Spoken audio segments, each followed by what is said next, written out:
Hey guys, I'm here actually early or almost on time. Let me set the timer because I always over and I forget to go to sleep on time. So here we go. How are you tonight? I wanted to talk about the video I'm going to be making for you tomorrow. The way we disassociate during sex, especially when you're a sexual abuse victim and you're basically pretending that you're not there because that's safer, and it's also something that allows you to survive because whoever's with you typically hurts you, or even if it's somebody who is loving, if you've been hurt before, you don't really realize that that person is not trying to hurt you. You think that they are hurting you. Hey there. Oh wow, there's nobody, and suddenly everybody's popping up. Hey Polly. So I'm talking about disassociating during sex, especially if you've been sexually abused before. I'm going to be making you a video tomorrow, but you guys asked about it. So you don't really realize that the person who is trying to love you, they're not necessarily abusing you anymore, but because you've been touched violently or touched how you didn't want to when you were a child, you survive. You have no reason to actually feel any love because you feel like this is going to be hurting, this is going to be death, this is going to be horrible. And so you pretend that your body is like this piece of wood, or like a non-human entity. Quite often you jump out of your head. Like, for example, for me, and I'll share with you my first experience where I blocked out most of my childhood, and I blocked out most of the abuse that my father delivered to me. So I didn't really know what sexual abuse was. And in high school, I actually fell in love with him because I liked the character in the cartoon. I know how silly that is, right? It's a Russian cartoon, and the guy in there was like this blonde dude with big lips, singing these songs. And I was just like, oh my God. And I found a boy who looked almost exactly like him, and I fell for him, and I created this image in my head. Also, another thing, those of us sexual abuse survivors, do you know how desperate we are to find love? Anybody else is here in the same camp? You're so desperate to find someone to love you that you're willing to love pretty much anybody. It doesn't matter who it is. As long as they tell you, hey, I love you and you're great and cute, you don't even care who that person is. You just fall for them because you're desperate, you're hungry for love. So for me, I was really, oh, you're raising a hand? Yeah, me too. I actually wrote it in my diary, and I wish that diary stayed because my ex-husband now, he took it and then he lost it. There's like this whole love letter to him. So basically I came on to him, and then, it was like high school dance. In Russia, it wasn't like prom here, but kind of like prom. I mean, also like a high school dance and stuff. And then we went to his apartment, and we're like, okay, let's try to make love. Actually, the first time I was working as a babysitter, my babysitter canceled. I got really excited. I called my boyfriend. He came up to me on the subway, and we went to like these houses. Anybody else had this experience? I'm from Moscow, from Russia. So there's these like apartment buildings. Anybody else from like Brooklyn or Bronx or anywhere there's apartment buildings, you can go all the way up almost to the roof. And like by the roof, there's this spot, like the final floor, and usually the bums hang out there, homeless people. So we put up like a little blanket, and he touched me up. It wasn't sex yet, and I remember that I just froze. It was just like, okay, here you go, like do whatever, kind of like that. And I had another experience like this too. I was 16 and I went to the sea, and I met all these boys in there, and I was attractive and kind of like smiling girl, funny, blah, blah, blah. So I'd always had guys kind of coming on to me. And this one guy like really fell for me, and I just froze again, But he was gentle enough where he came on to me. He's like, hey, come on, let's have sex, blah, blah, blah. And he just came on to me, undressed, and I saw his penis, and I just like, I was in such shock, like, oh my God, I'm gonna die. Like, that's what my body was telling me. So he backed off. But this other guy didn't. He's like, okay, now we tried it, but we can't really have sex in this place. Like, it's nasty and dirty. So then on the way to get me to his apartment because, his parents left, and we felt nothing.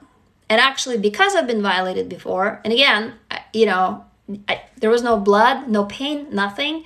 And I remember, anybody else here remembers, I remember like I watched myself from like the wall, like I remember me lying on the couch and him like working on my body, so to speak, and I wasn't there. I was just watching it. So anybody else relates, right? And you're like, no, okay, I don't know what's going on. I'm just gonna watch it, So it's really terrible. I mean, I'm talking about it kind of like it's funny, but it isn't really. And that's how I became pregnant, with my, I was a teenager, I was 17. So, and my ex-husband back then, boyfriend, right? He was 17 too. He was really horny. He wanted sex a lot. And I was just like, here you go, just use it. Sure, why not? Belong to me. So this is the disassociation where when you're a kid and the big adult does that to you, it's safer not to be there. So you kind of split into two and you usually observe it from the side. So you're not really participating in it because it's too horrendous to participate in it. First of all, you don't understand what sex is. And second of all, it is so painful because your nerve endings are touched, like, your nipple sex, and that's where all the nerve endings are. And so it's very confusing because it feels good. I mean, it's designed to feel good, but it also is horrific and painful. And so you're in the state of confusion and your mind locks down. So then you disassociate because this is survival mechanism, So the problem is later on in life, if you find a partner whom you like and you try to have sex, usually you're cold, And then like anybody, I'm so happy, Melissa, you give me hope because you're here and you're listening to me. So that means that hopefully I can help you with this. So the problem is, anybody else heard of, oh, you're frigid, or you can't come, or you're so cold, or you're cold fish, or like how many men, told us that, or our partners, if they didn't understand. And it's like, no, I'm not cold. No, I'm not a cold fish. No, yeah, I can come, but actually I taught my body not to have orgasm because it was dangerous. So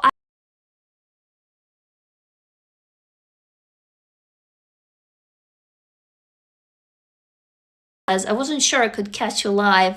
Yeah, I'm here. I'm here on time, like I promised you guys. I actually put a timer for an hour because yesterday I went over and I'm a little tired today because I didn't. This Sarah says, yep, all the time, so many times. Yeah, exactly. And then we're blamed, like, oh, you're cold, or you don't know how to, warm up, and you have to do this, or you have to do that. It's like, no, we don't have to anything. Nothing. So hold on. This Sarah says, it's so interesting that you teach your body to not do that. I never thought of that. I'll explain to you more. So, and if you guys see any weirdos here listening, just alert me because this is like really sensitive stuff that I'm sharing. And any other people, if you want to raise your hand and tell me and to feel for me not to feel alone and for you not to feel alone. So usually abusers pick those of us who are very sensitive, and sexually too, but also like emotionally, those of us who are they call us the drama queens and the overly dramatic, overly sensitive. But that's on purpose because it's really easy to see pain on our faces. You just poke us and we go, So from what I remembered, from what my body told me to remember, is I was brought to orgasm by my abuser. It was both my father and my grandmother's second husband, who's like a drunk alcoholic guy from prison, butcher. Anyway, it goes on in families. Mostly it was my father because thankfully that guy I only saw in the summers, but that guy did it in the summers in the dacha house. My father did it in Moscow, in the houses and wherever he took me, So, and I thought I was dying. Like my heart was beating so hard. It felt really good, but I thought that my heart was going to explode. So I don't know if any of you can relate here. B Hayes says, love what you're talking about. Can you say some more? Yeah, totally. I'm telling you the true story, So you know what I did? I have triumphed. I worked really hard to make my body numb and I succeeded. So do you know what happens now? I get really close to orgasm and my brain shuts it down. It's just like there's a switch. And I can't get over it. I got really close several times. I've been working on it for 12 years now. My partner is really patient. And it's just like, sometimes I just give up. I mean, that's what vibrators are for, right? But I can't, and you know what happens? I come in my sleep. Like when my brain fucking shuts up, I would have a dream and I would wake up like a wet dream for boys, except for girls, right? And I wake up coming, I'm like, fuck, I can't do that when I'm awake because it's danger, okay? I equated it with death. And so to those of you who are struggling with the same, think back. You're the same boat. There you go. Hey there, sister. I mean, high five is a poor way of saying it, but giving you a hug, virtual, like this is what we're dealing with. This is disassociation to the point where you learn control. I was so happy because I won, because I was like a piece of wood. I did not make a sound. I cried silently, but I did not move. I could lock myself body in such a state and I would not talk for weeks. Like I was a doll, you know, not human. And that was my victory. I also didn't eat. I would stop eating. So, hold on, let me scroll. It's so hard for you to release. Yeah, I hear you.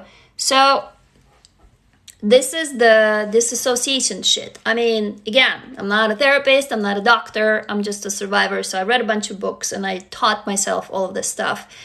But it's been a long journey and it's gonna be. Like, I don't know if I'll ever be able to overcome that block. It is so deeply rooted in such young age in me that it's gonna take me probably as long. I don't know, maybe I'll be 80 and I'll finally get over it. I'll be like, holy shit, you know, I have like no teeth and my boobs are hanging to the floor. I don't know. Vixie says, I mean self-love. I hope I don't sound gross. No, I don't know. I didn't see you saying anything, saying gross. What got me out of it? Self-love. No, fuck no. Okay, look, masturbation is not gross. Fuck yeah, touch yourself. You know, love yourself, make yourself come. Who said it's gross? Bullshit. That's like the best thing you can do to your body. Love your body. And who else loves your body better than you? No other guy or girl. No, you. You're the best lover of your body. So, thank you, B. Yeah, so, yeah. No, my touch was safe. It didn't scare me. That's good, yeah. And that's the thing, too, is if you do that, then, I mean, if you're lucky enough and you have someone with you who understands that, it doesn't even have to be a partner. You know, I honestly wish that in our society we didn't equate it with love or relationship. Like, if you just have a friend and they just help you, it's not even necessarily sex, but maybe they just help touch you naked, you know, but like lovingly, so you can actually learn that there is a loving touch. Because those of us who've been through violence, we don't even know what that feels like. So, but it's like, oh no, are you guys having an affair? Like, there's always, it's like, can we just leave the bullshit? Like, you know, can I just have a friend who helps me? Like, we don't have to necessarily be in love or have a relationship or nothing, but just loving. And it doesn't exist right now. I mean, there's some communities and some people do that. Like in Seattle here, there's a burner community. And I remember I would call friends and they would come over and I would ask men to hold me, just to hold me. We were closed, you know, there was no sex, nothing, but I just needed like to get used to like a touch of a man whom I don't know.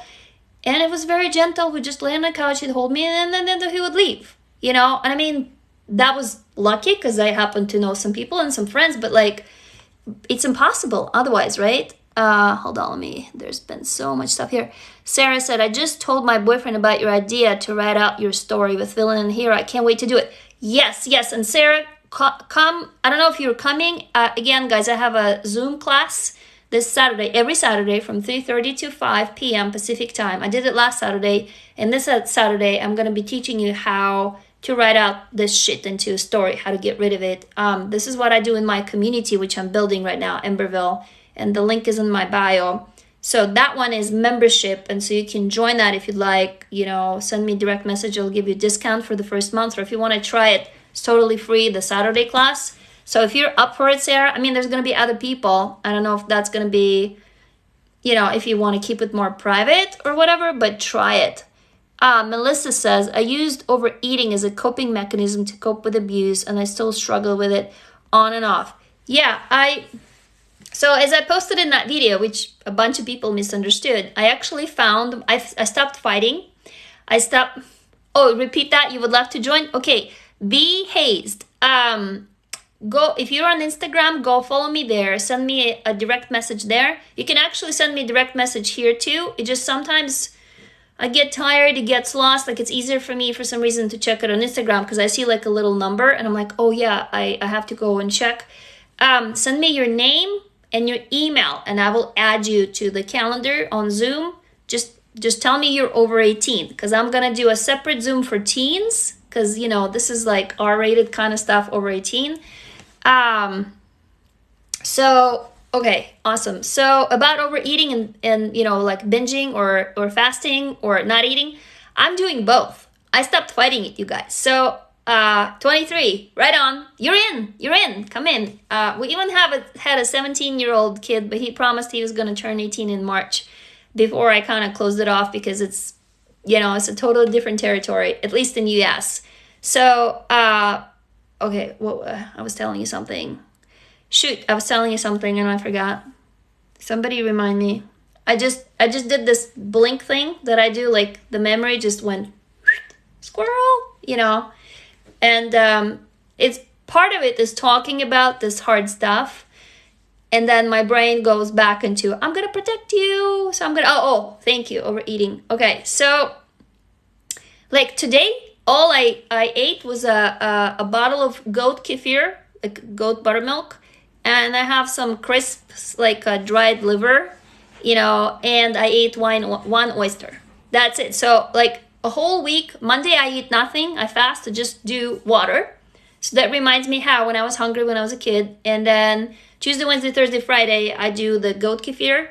And then on the weekend, I do as much as I want. Except I'm carnivore, so I eat mostly animal fat and like pork belly, and I do cheese, but only A2 cheese, like sheep's cheese and goat milk cheese, and, you know, fish and chicken, and not much chicken actually, lots of steak, you know, fat steak and liver and kidneys and all of that. So just like gorge myself. I make my own ice cream at home, and I eat only a little bit of seasonal berries and fruits. That's it. But I eat like as much as I want, and it feels so good, like I get stuffed. And then Monday, when I don't eat, I actually am not hungry because I'm still stuffed from the weekend, if it makes any sense. So I found my rhythm. That's what I shared in that video. And a bunch of people were like, girl, you need to go to a therapist. And like, oh my God, you reintroduced another like eating disorder. I'm like, hi, you totally misunderstood, you know, what I'm sharing. But that's back to your question about overeating or, you know, feeling something wrong about you. There's nothing wrong about you. Like, I just embrace it and try to love your inner kid who's trying to tell you something about like, hey, I'm hurting. And if you just let that kid be and love them, they will let go. It's like this little kid who's sitting in your head. You know why you're overeating? I'll tell you why I'm overeating and tell me if you guys can relate. I grew up with not much money in this household, and so sometimes there was no food. Okay, and then I got scared. And then there was food, and then when there was food, I would eat a lot because I'd be afraid to be hungry because I hated to be hungry. I mean, it hurts being hungry, right? So it's because of that poverty. It's because, yes, and because food is comforting, but also because I was so poor, you know, and then when there was no food, like now that I can go and buy food, I'm afraid that I will run out. And I'm eating because I'm afraid I'm going to be hungry again. Like there is just this, haha, I like it. Thank you, Oopsie Drizzy. Oopsie Droopsie Daisy. I so love your name here on TikTok, Oopsie Droopsie Daisy. Yeah, if just hearing my voice makes you calm, hell yeah, come and listen to just my voice alone. I'm happy if it's helping you. So I had that same thing, you know, with overeating, and then I just stopped fighting it. And same with sex and disassociation. I started trying to embrace it, to just go, okay, who are you? This wooden little girl, like, why are you locked up? Why are you frozen? Can you talk to me? Can I hold you? So once I did that, the girl inside of me, she stopped fighting me, if it makes sense. Like she stopped throwing up tantrums or freezing or not talking to me. And then we started having a conversation. And that's why I keep talking about the self-parenting and self-care, because really you're the best parent you will ever have. Like nobody else will love you as much as you will love yourself. So if you can, in those moments, instead of fighting it or feeling ashamed or blaming someone or yourself, usually we turn it on inward, right? just kind of sit down and talk and say, hey, what's going on? And like stroke your arms. Like literally do these things that you would do to a lover. Like if you were your own lover, you know what I mean? And if you felt bad, like what is the best thing you would do to yourself to feel loved? Well, do that, because you are the only love of your life in your life. You know what I mean? Like there's nobody better. You are the love of your life, right? Sarah says, do you have any photos of yourself as a baby? I tend to keep photos around myself for help. Yeah, I do. I mean, I don't look at them, but I kind of remember myself when I was that little. But that's actually a really good point. If you have a picture of yourself, I know some of you told me here, it's like, well, I don't remember myself when I was a kid, or I can't recall, or I can't imagine it. Then you just hold a photo. Or you're very welcome, Melissa. I hope it helps. So you would print it out and maybe talk to that photo, or hold that photo, or I don't know, you can go bonkers or crazy or whatever you want, and like maybe buy a doll and post that photo on the doll. But I don't know, that's probably weird. But yeah, maybe just oh, thank you, Melissa. Yeah, I don't believe in heaven or hell or in God or any of that, but I really, really appreciate the sentiment, because, you know, I know that I'll go into the ground and hopefully I'll feed some beautiful flowers who will feed, a goat who will eat the flowers, and that goat will feed a little girl who will grow up into being a powerful, beautiful woman. I'll be happy with that. That's fine. Like my bones will feed, the worms or whatever. So does this help? Like, I'm gonna make shorter. I'll make a video for tomorrow on disassociation. Oh my God, I lost all my English. Disassociation. Blah, you can't even say it, from sex. But I mean, I hope it's helpful to you guys, right? So it's not just me going blah, blah, blah and talking, but it is actually helpful, because if it's not, I can do something else. I know a bunch of you asked me about flashbacks. He asked me about silence, like when you just go silent, and I can talk about that too, because I went silent for weeks as a kid, about how you're frozen when somebody yells at you, you just freeze. And hold on. That goat will make some fine kefir, yeah. Thank you, Vixie. It will feed someone. I know. And that poor goat will die and be eaten, but hey, this is life, right? Sarah says, that's such an incredible way to look at death. I love that. Yeah. What do you need help with? Oopsie, droopsie, daisy. I just joined, but how can I feel more happy in a relationship when they don't show affection? Meryl Culver. What? May I ask you why you would stay in a relationship if there is no affection? Like, why would you continue being in it? Here's one thing I learned, you guys, and I can tell you this, which I just tested out. I love my boyfriend dearly. We've been together for 10 years, but he freaked out today and I just walked away. I learned it because, we both trigger each other sometimes, and he went on a motorcycle ride today. I was in the middle of a meeting, for my business, for my startup, was in the middle of a meeting with a potential investor. It was really important. And then I'm on the first floor and he knocks on the window, with a helmet in hand, like angry. I can see his face. I'm like, what? And I can't break, I'm on the Zoom call. And then I hear the door slam after a while. He storms into the house and I'm like, what is going on? So then I came up and I had this gut feeling of like, ooh, he's angry at me. Something's going on. So I came up and he's like, I forgot the key. And like, it's my fault. Like he forgot the key to the house and I didn't jump up and open him the door because I was in the middle of a meeting. So in the past, I would have felt really sorry. I'm like, oh, I'm really sorry. Then in another past, I would have been like, well, fuck you. You forgot the key. So why are you yelling at me? But now, you know what I do? To all of you asking questions, I walked away. As soon as I saw it, so he's stewing and he'll come around. I know he will. Because, I just walked away. And we're working on the startup together, though. So it's difficult because we have, business meetings and stuff. So then he came down to the kitchen, and I'm eating and I changed for my ballet class and all of that. And I'm like, hey, tell me you're a bad boy in Russian. I teach him Russian sometimes. And he said, I told him, скажи ты плохой мальчик, я плохой мальчик. And he said that. He's like, yeah, плохой мальчик. I'm like, okay, kiss my butt. It's like a joke. He kind of stands on his knees and then he's like, what are you talking about? He got a little all suspicious. I'm like, well, I told you to say you're a bad boy. He's like, are you talking about the key? Blah, blah, blah. There's always this. And then And then suddenly he's like, well, if it would be you, you'd be pissed. Da, da, da. I was like, goodbye. And I just walked away. He's stewing, but he'll come around. But the thing is, like, it's healthy because I don't get dragged into drama anymore. Like, oh my God, there's so much love hearts, blah, blah, blah. But I told you the story, guys, about I love him. I know we'll come around, but we no longer have arguments. He walks away and I walk away. We just learned it. I walk away. He's an adult. I don't need to hold his hand. He's not a baby boy, and we don't need to trying to hold it. Then you really need to communicate and talk. And the best way to do it is to write a story of how you feel. But you change your character's name. That's why I want to teach you on Saturday in this class, is because then it's easier for you. You just give that story to your partner and say, hey, I wrote this story for you. And it's not like I wrote a letter for you because I'm angry, or a letter I wrote to you because you don't give me affection. You write a story and then they can maybe relate. And if that fails, honestly, don't waste your breath. Don't waste your time. Walk away.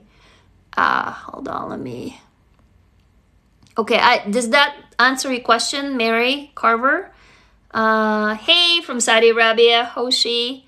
Where do you live? You mean where do I live? In Seattle, in Washington State. Denise Charlene says, hi, I like the way you express issues so naturally. I hope so. Does this make sense to you guys? I mean, I hope it helps. Sarah says, do you figure out if you could do days for the Zoom? What do you mean? Like during the day as opposed to night? So Mary says, I've been dating him for a while too. And let's say the relationship got more boring since the start. Mary, go. Anybody else who agrees with me, talk to Mary. But I would say, go. Now, your life is too short. You got to be happy. I would say if your gut is telling you it's boring, then it's done. It's done. Oh, you're scared to walk away, like you feel guilty. I feel you because you invest in the relationship, right? So do it for the little girl in you, not for you, because you'll feel guilty. But if you're a mom and that little girl inside of you said, Mom, I'm bored with this guy or girl, whoever it is, just walk away. I'm so happy, Sylvia, that it's good to hear about healing. Yeah, totally. Moochie, does he listen to this? No, he's upstairs. He's on the 3rd floor. I mean, I'll tell him later. I'll tell him, hey, I talked about you on TikTok. It's fine. We go through this. We've been through this many times. So I feel him and I love him like I feel him. But he's in a place right now where he needs to really figure it out for himself. I'm just not talking won't help. If they're not showing you love, leave. Totally agree with you. Yeah. Oh, like we DM'd about it a bit. Hold on. Sarah says, because you work Saturdays. Oh, I got you. So during the week, I do lead classes, but I lead them in my community. So if you want to join, come in, join. And again, I'll give you a discount to try first month. But it's not free. And it's because it's absolutely troll free. And I'm not the only one who's leading classes in there. There's 10 classes. There's actual community members like you. We call them embers who lead classes, and we call classes circles. They're like circles of 10 people sitting around the fire, sharing stories. So, thank you, Hasha girl. Thank you so much. Masha Allah. Oh, I'm honored. Thank you. Thank you for saying that.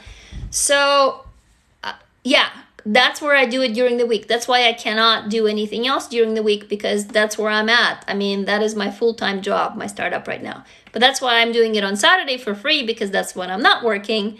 And otherwise, I'll have to clone myself, to be able to do it all.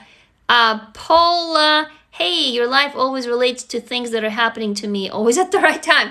I'm happy. Maybe I'll live in your head, Paula, and I'm creepy. But yeah, I'm really happy. Hopefully this will work. Or hopefully this will help you. Whew. Wow, I've been talking a lot. How much time do we have? Oh, we still have another half an hour to go. So, what else do you guys want me to tell you? I mean, you did ask about the disassociation during sex, and I shared with you a few stories. It's still happening, like I mentioned, but it is much better. And the best thing you can do for yourself is yourself. The parent little kid And there's like multiple little kids inside of you, right? So there is another little kid inside of you who's a teenager, somebody who just discovered sex or was discovering sex, and they didn't know what to do with it because, frankly, most of us probably had dysfunctional households and families where nobody talked to us about sex. Anybody else? Raise a hand, right? Nobody in my family ever talked about it. It's like it didn't exist. And yet my father sexually abused me. It was just like so perverted, right? And oh, well, you have to kind of somehow figure it out on your own. But then, oh my God, actually, this is really bad. Like, you shouldn't be doing it. It was just, there were so many confusing messages around it. It was not healthy at all. It was not beautiful at all. It was shameful. And it's like, well, how can this be shameful if this is how we continue life? Like, we create life. That's like the most beautiful thing on the planet. And how can it be shameful, right? So, you know, that's what happens to most of us. We don't know, and then we stumble on it, and then boom, you get pregnant, or then you have a kid, and then it's like you're tied for life. Like, I was a teen mom. We had to get married. We're both 18. We're both kids, essentially, right? How do you even raise a child when you're a kid like that? So it was just like, okay, we're just gonna stumble through life and figure it out. And then you kind of do that. You know, you raise babies, you get a job, you have a career, you go until you get very sick. And oh, thank you, Hasha girl. I wish I could talk for hours. There was one life. Do you remember, guys, when I started losing my voice because I was talking actually all day that day, and it's getting. Actually, let me drink some water because when I talk a lot and I talk nonstop. And I figured that I should keep talking. I shouldn't be like sitting here quiet, right? Because I can't really hear you. It's me talking and it came to my life.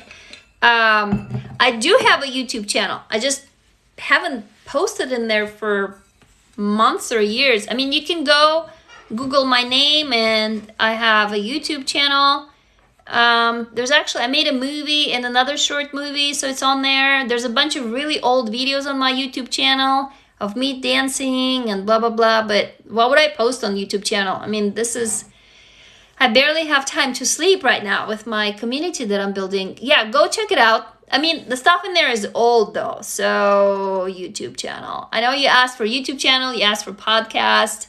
Oh my God, you asked for Zoom for teens. So I'm trying to figure out how to do all of that without actually trying to do too much.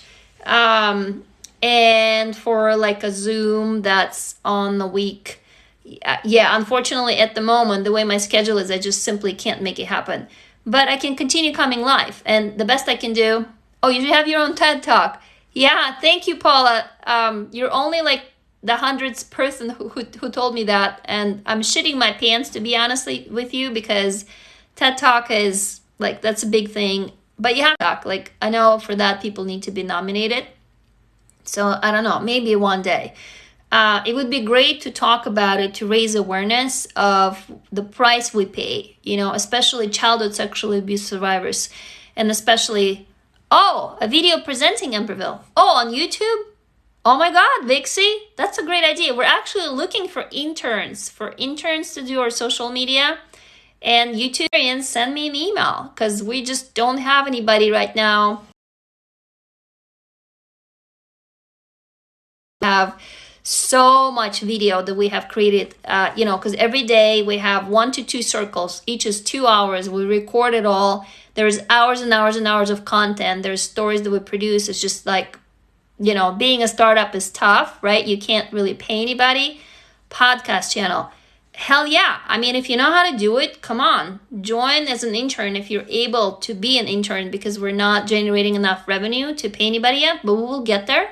So, YouTube, podcast, hell yeah, we can do it all. It could be even a discussion, like I joined Clubhouse recently, and I've been on the one event in there, but that's a good way to also go and kind of join spontaneously versus creating a podcast, because podcast is, you have to produce it, and you have to stitch it together, blah, blah, blah. There's like a whole thing going on with podcasts. So, yeah, so if you want to get involved, go to my website, emberville.com. That's my community. And there's like a contact form. Send me an email.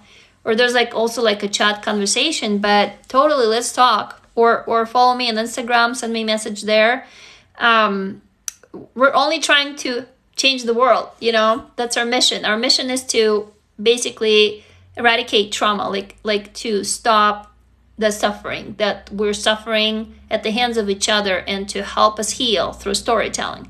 Because when you write a story, when you put it into fiction, it gives you a distance that you can process any pain, your friend's pain, anybody in your family, and you can empathize. Like, there's magic in it, because when you talk, when you read your story out loud, which is what we do in Emberville, magical thing happens, because you become so vulnerable, but you're not afraid to be vulnerable because you're just reading a story. It's not really about you, right? But it is about you. But it isn't. It's very different from therapy or like support group, where you talk, you're like, oh yeah, this shit happened to me, you know, and everybody's like, oh my God, this shit happened to me, you know. You share the actual stuff, and sometimes it's re-traumatizing going back into it. But if you say, you know, tell a story of, I don't know, Cinderella, you know, like a fairy tale, but you say it's not Cinderella, it's Mary from New York, you know, and she was looking for a prince, and, you know, she lost her foot because the bus rode over it or something. I'm just inventing stuff on the spot, right? But he saved her and blah, blah, blah, blah, blah. And then actually turns out it's your own story of your love, or maybe how your boyfriend dumped you, because then he dumped her in front of the bus and she died. So when you read that story out loud, there's a completely different reaction from people. They go, oh my God, that was an amazing story. What really happened, they ask. And that is when you go, well, actually, blah, blah, blah. But it's like an icebreaker. Do you get that? It's like, we're so interested. That's why anybody else here, when you're tired, TV watching, right? You binge on watching TV, your favorite TV show or movie, or read a book. What the hell is that? Like, you're sitting there on your ass in front of the couch, staring at like this glowing rectangle on your wall. Isn't that weird, right? Isn't it better to actually go talk to real people? No. Do you all know why? Because our brains love structure. This is how we survive, because life is chaos. When you watch a TV show, it is highly structured. There's a ton of writers who worked on the script, and you know that the good guys will win. Yeah? Anybody here with me? That's why we read stories. We consume stories. We're like, I can win over my abuser. I can win over the bad people, right? So this is the same thing here, is that if you write your own story, you suddenly can win over somebody who hurt you. Or especially if it's, yeah, Vixie's like, yep. So, or especially if it is a romantic relationship and you're pissed off or something is not working, like you can get back, you can get all these emotions out.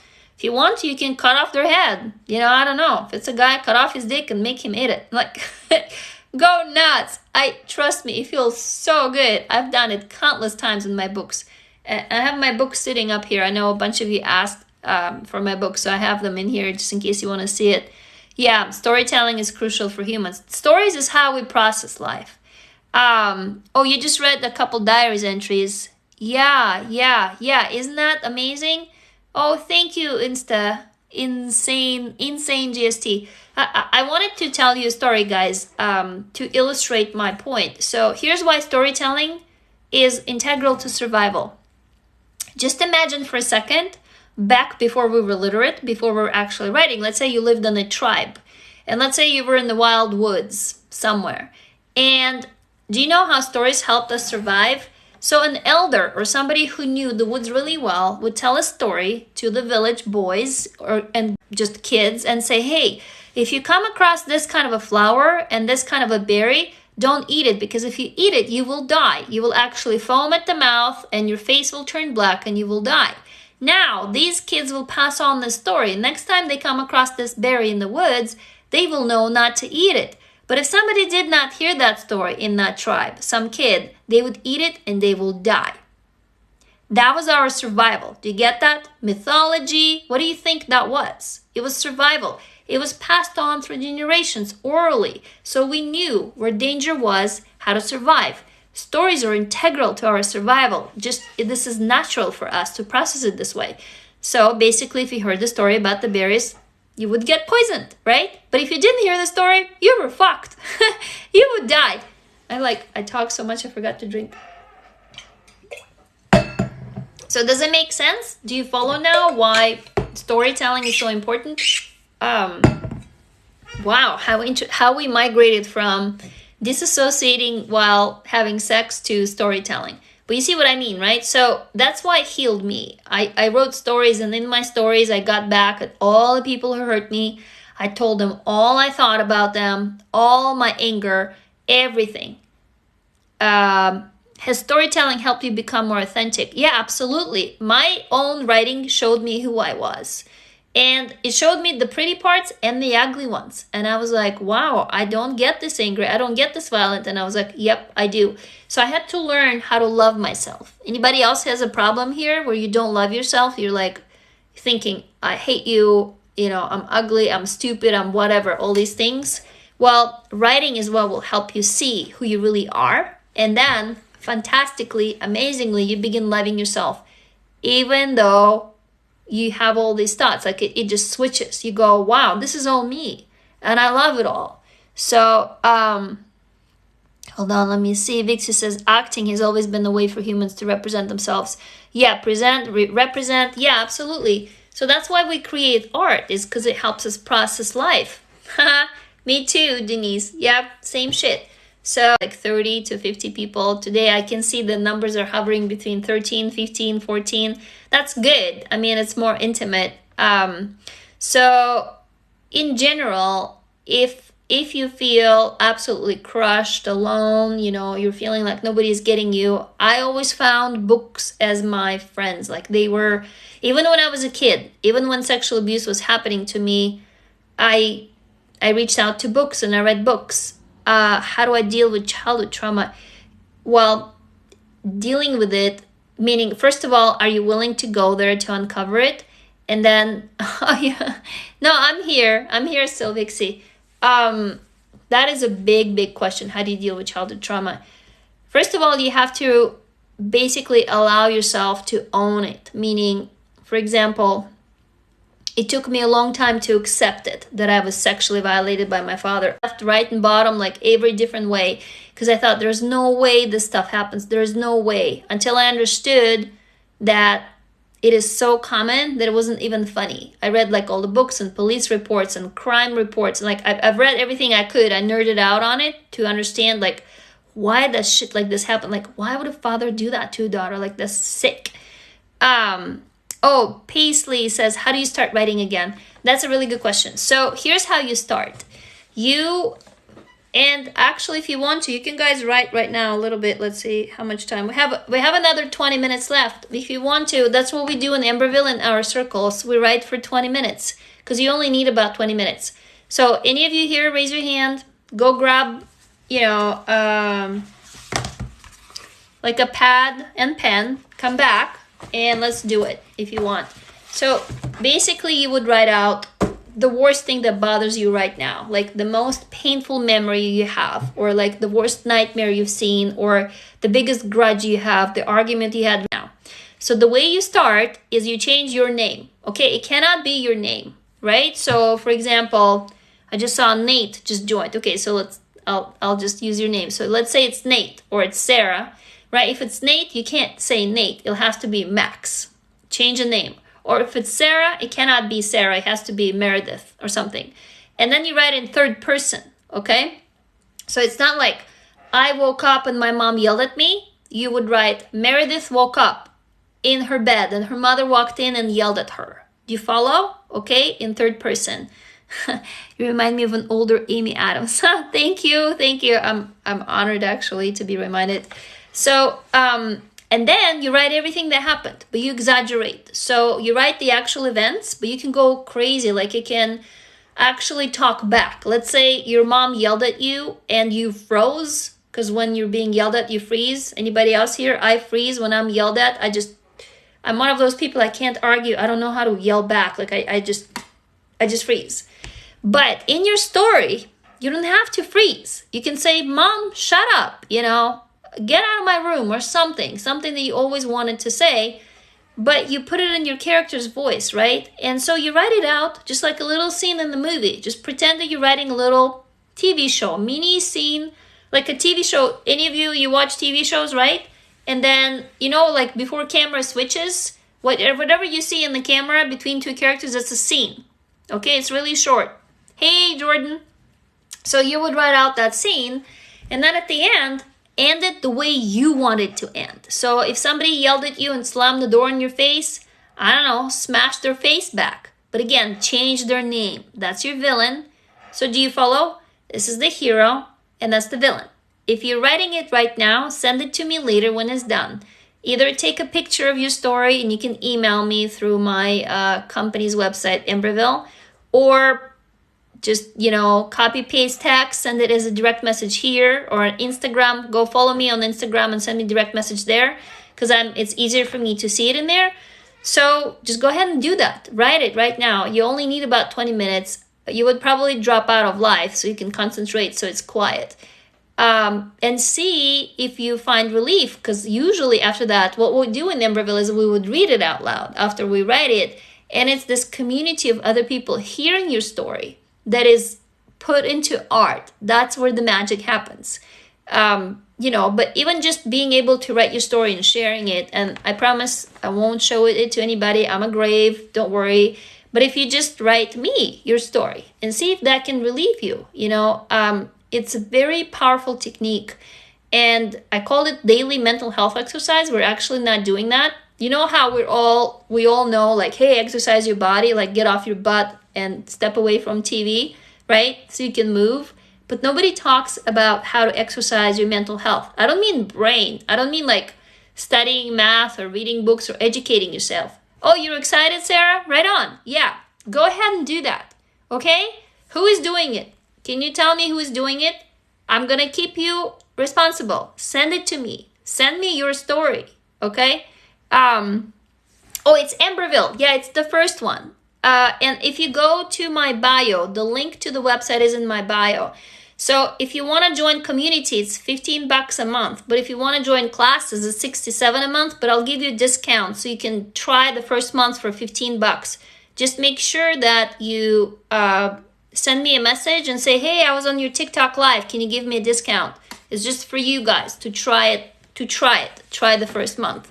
And then if you don't like it, you can cancel, whatever. But I mean, if you really want to come to classes, like I led a circle today, I led a circle yesterday. Tomorrow we have a circle at 10 a.m. It's about spilling your guts. Then we have another circle at 1 p.m. I'm going to be leading another circle there on Friday at 7 a.m. UK time, because we have a lot of European people. It's going to be writing about your identity and taboo, like how your true identity, how you can't really show yourself to the world. And then another one is going to be at 1 p.m. Then another one we have on Sunday at 4 p.m. So come. Yeah, just let me know. And also be patient with like the tech. There's like a bunch of hoops you have to jump through, technical, because we don't have our own technology yet.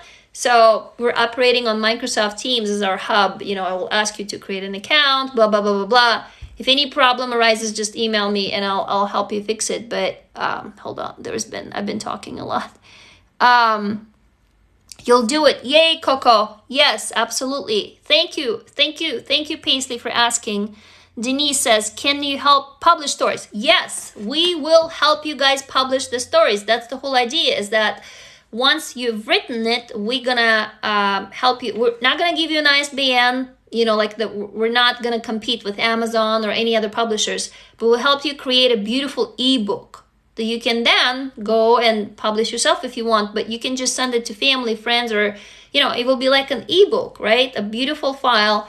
So that is what we do, is that we're gonna actually help you do it, because guess what, you guys? Let's flood the stories with our real stories, right? Let's flood the world with the real shit. Not the Hollywood movies that we're watching, not the professional stuff that's written. I think the world needs to hear the real stuff that we live through. That is my mission, okay? That is the mission of Embryville, is to just stop, being silent. To show people, look, this is real stuff that's happening to us right now. Abuse is happening to us right now. Violence is happening to us right now, and nobody wants to listen. So we're gonna slam them with fiction. You're very welcome, Denise. You make sure you email me for a discount, okay? So you don't have to pay the full $67. Okay. So does that answer your question though? And any of you here are writing while I've been talking? Anybody is writing? Because I want to read your story. Again, if you can't, or if you're not sure, and if you want to, you can come to a Zoom class on Saturday, except that there's going to be a lot of people. In Embryville, we kind of keep the circle small. It's only up to 10 people, because then you kind of lose intimacy and the connection in the community. So on Saturday, that Zoom, I think we're up to 20 people now. So it might be a little crowded. You might not get a chance to actually read your story out loud because it's only an hour and a half. But, oh, you wrote about school days. That's awesome. Absolutely. So in some way, it is very therapeutic. If you go back into your past and you dredge up all of this stuff and you go, oh, wow, I can actually see myself. Like you learn who you are. Does it make sense? Like you learn how you operate, and that is how you can change your behavior, because until you know who you are, you can't really change. Oopsie Droopsie Daisy says, writing helps me so much. I just want to get to a healthier mindset for my kids and myself. Absolutely. Yeah, so join. I mean, it's incredible. You guys are asking me, like, how did you get, to this healthy place? That's what I did. I only did it through writing. I was broke, unemployed, single mom, no insurance, no money for therapy, nothing. And this, right? The cheapest tool there is. Pen and paper, the mighty pen. And that is what saved me. So I'm just like, when sometimes people ask me, do you believe in God? And I'm like, no, but I have my own religion. They're like, what's that? I'm like, writing. My religion is writing. I believe in stories. Like, that is my God and goddess, and like all the spiritual entities is stories, because stories will save the world. And stories are, think of Romeo and Juliet or Shakespeare or any mythology. All of these stories, this is us as humans, right? It passed on for generations. We're dead.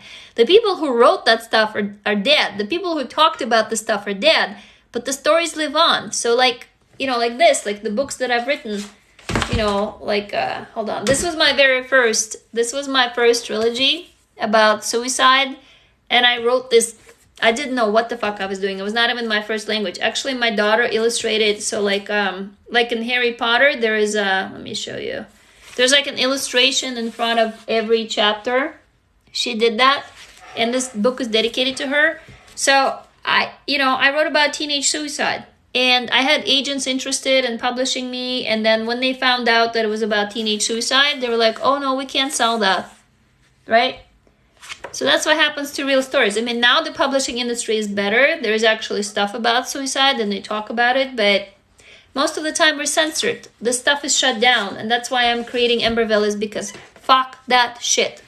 Like, this is real life. This is real stuff that happens, and we have to talk about it.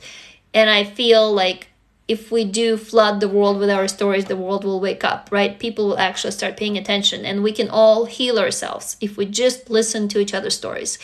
And unfortunately, we all have shit on our plate. So if you come to me and you're like, hey, this is what happened to me, unless I really know you well, I don't, there's enough stuff on my plate. So I try, but most of us, we're like, hey, I don't have time for you. Like, go away. I have enough of my own shit, right?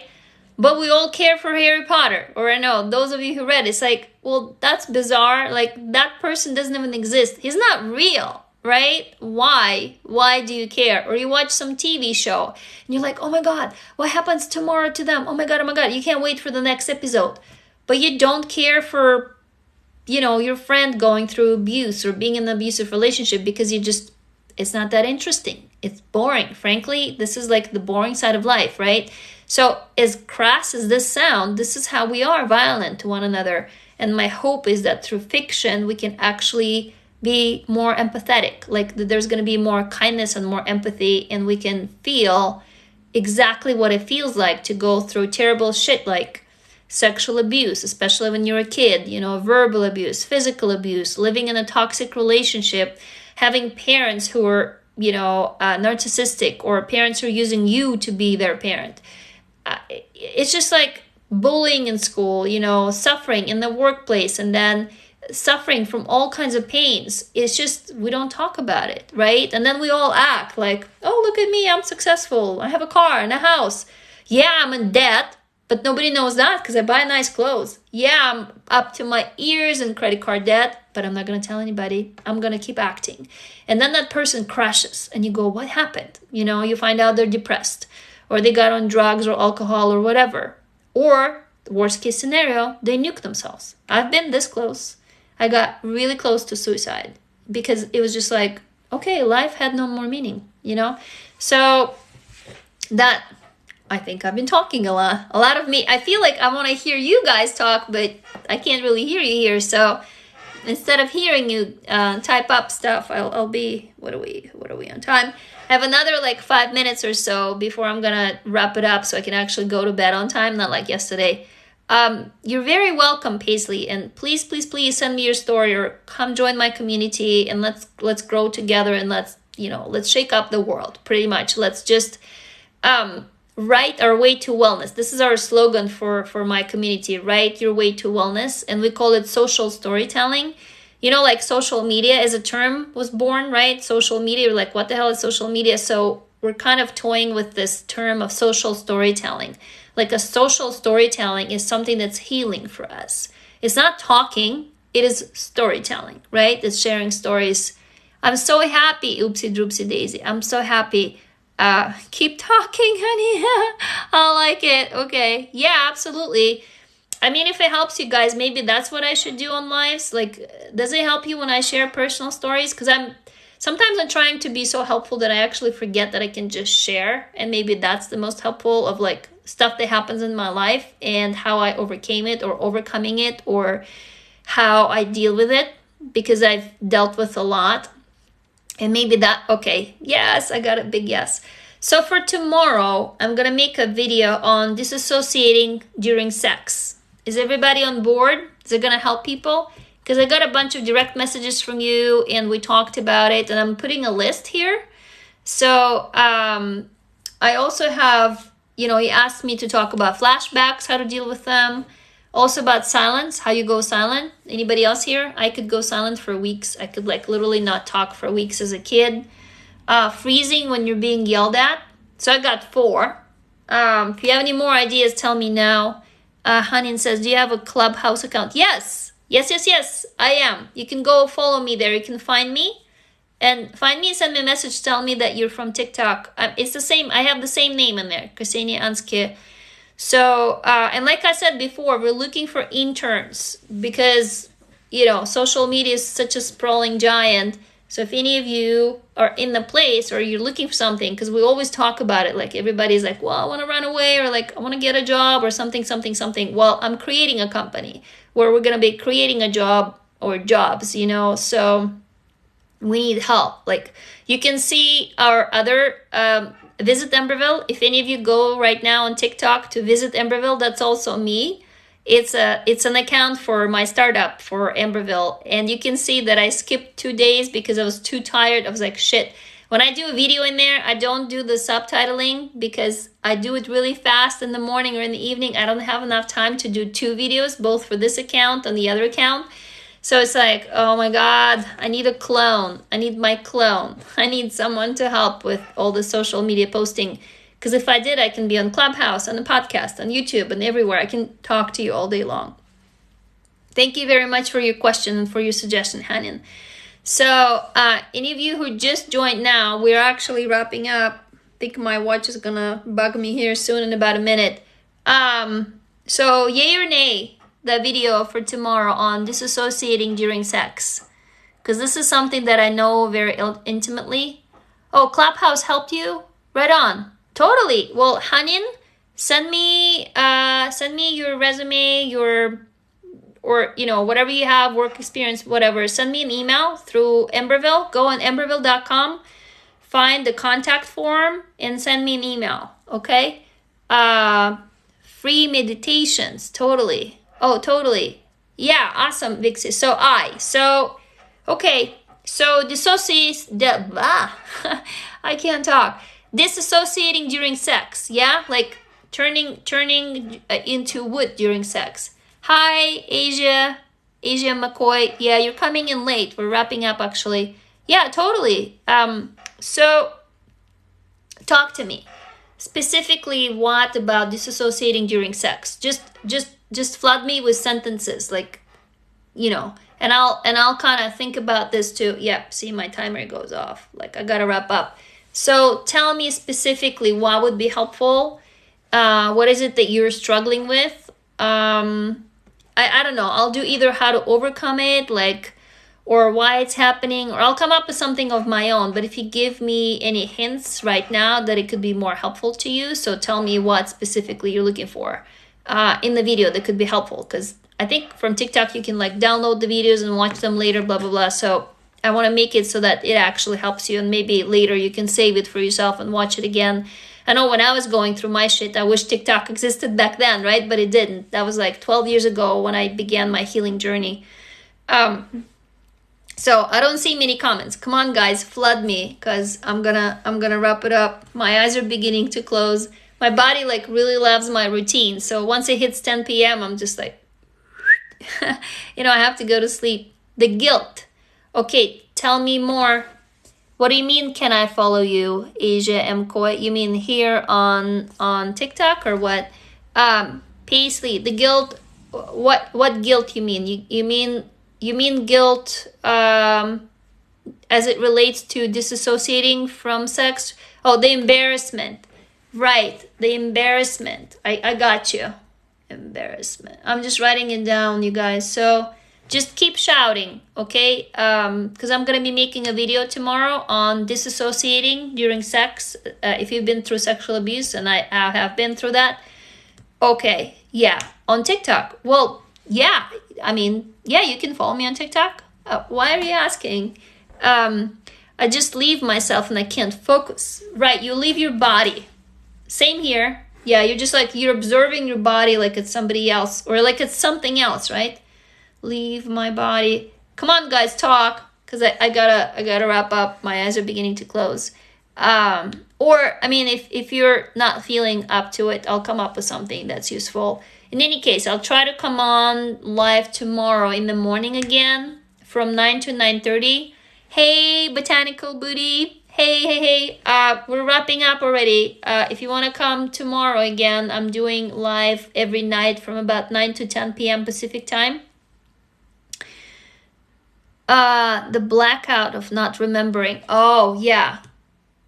Yeah. Oh, thank you, Botanical Booty.